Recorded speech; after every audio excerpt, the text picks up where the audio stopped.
ఇవాళ సండే కదండి, అందుకని పిల్లల కోసం కొంచెం సర్వపిండి చేద్దాం అనుకుంటున్నాను.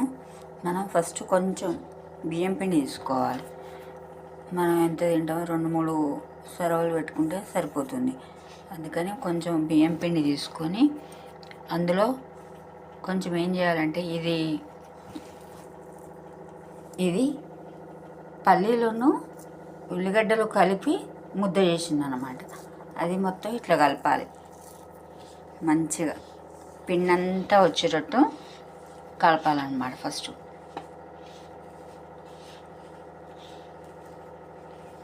పచ్చి పల్లీలను ఉల్లిగడ్డ మిక్స్ చేయాలన్నమాట.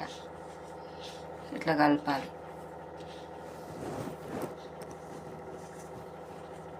తర్వాత ఇది పచ్చిమిర్చి, ఎల్లిపాయ, జీలకర్ర, కొంచెం ఉప్పు కలిపి వేయాలి.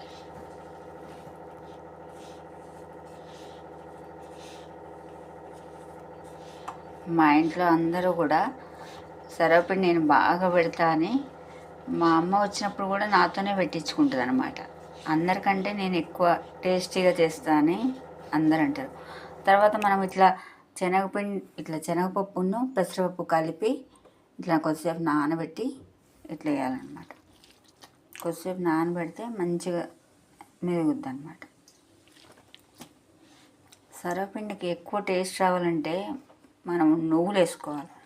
నువ్వులు, పప్పులు వేసుకుంటే మంచి టేస్ట్ వస్తుంది అనమాట.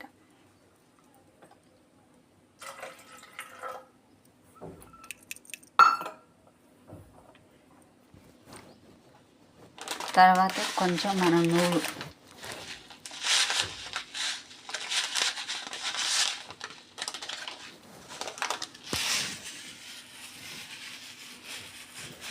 ఇట్లా కొన్ని నువ్వులు పోయాలి. ఇట్లా ఇది మొత్తాన్ని ఇట్లా కలపాలి.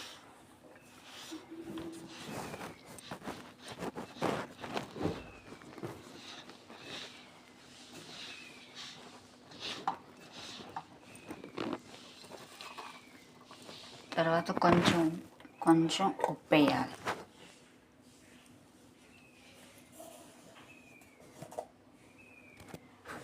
మనం పచ్చిమిర్చి, ఎల్లిపాయలు వేసినాం కదా,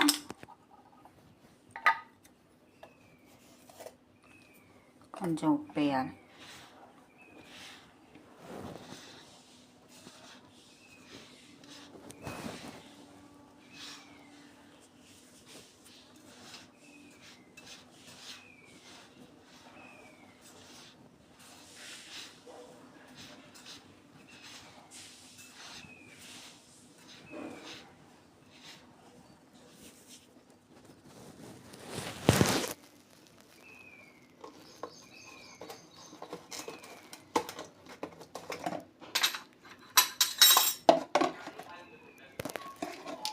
అట్నే కొంచెం కారం, కొంచెం పచ్చిమిర్చి కారం, కొంచెం మామూలు కారం, కొంచెం మీరు సరిపోయేంత వేసుకోవాలన్నమాట. ఇట్లా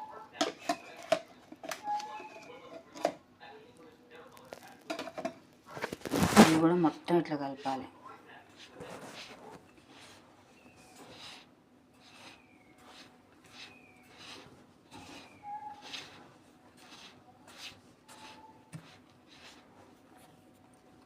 తర్వాత సన్నగా తరిగిన కొన్ని ఉల్లిగడ్డలు ఎంత మంచిగా వేసుకుంటే అంత టేస్ట్ వస్తుంది సర్వపిండి. కొంచెం కొత్తిమీర కూడా వేయాలి. నా దగ్గర కొత్తిమీర లేదు కదా, కొత్తిమీర కూడా కొంచెం ఎక్కువ వేసుకుంటే, ఎంత ఎక్కువ వేసుకుంటే అంత బాగుంటుంది. తర్వాత సన్నగా తరిగిన కొంచెం కరివేపాకు వేయాలి.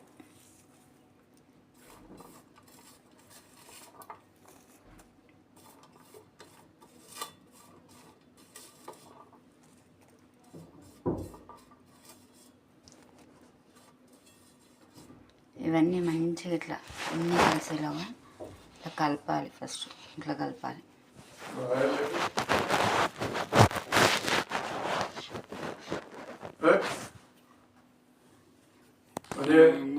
కలిపేసి ఇట్లా రౌండ్గా ఇట్లా కొంచెం చేసి ఇట్లా గిన్నెలో కొంచెం నూనె పోయాలన్నమాట. నూనె మొత్తం పోసి ఇట్లా అనాలి.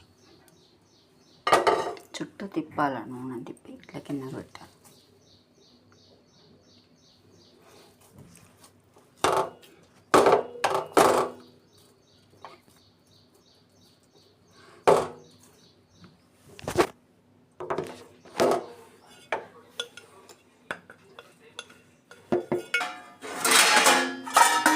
గిన్నెకు సరిపోయే మూత మంచిగా పెట్టి ఒక 5 నిమిషాలు స్టవ్ ఎక్కువ పెట్టండి. తర్వాత కొంచెం సిమ్లో పెట్టి ఉడికిస్తే మంచిగా అవుతుంది.